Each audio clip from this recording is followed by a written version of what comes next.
Sois pour mes ennemis comme une flamme ardente, pour mes bien-aimés comme un fleuve de vie éternelle.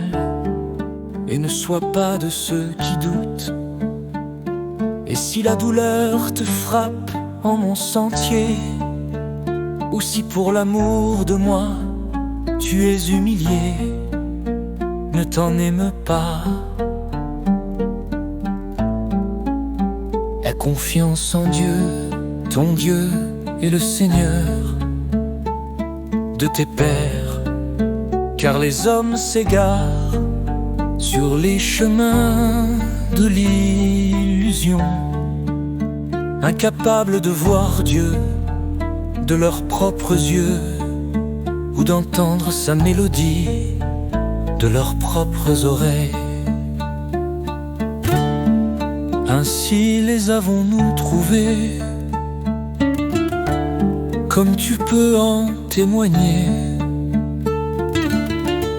Et leurs superstitions sont devenues des voiles entre eux. Et leur propre cœur, elles les tiennent éloignés du chemin de Dieu, le glorifié, le grand.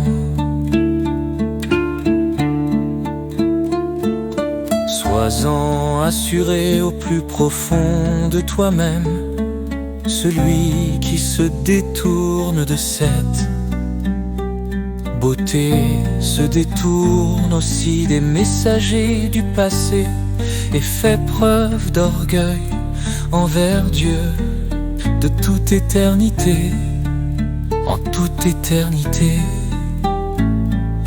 Grave en ton cœur cette épître, ô Ahmad, chante-la durant tes jours et ne t'en écarte pas.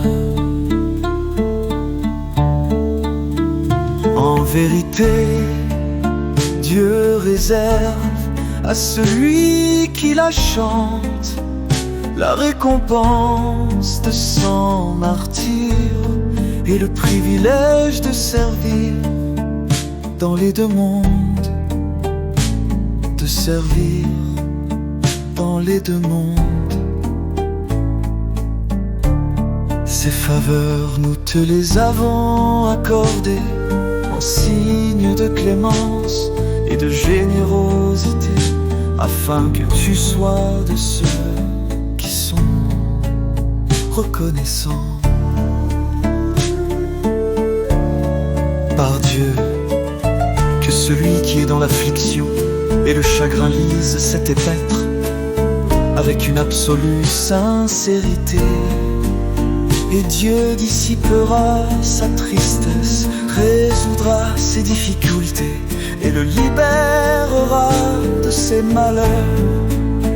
En vérité, il est le miséricordieux, le compatissant, loué soit Dieu, le Seigneur de tous les mondes.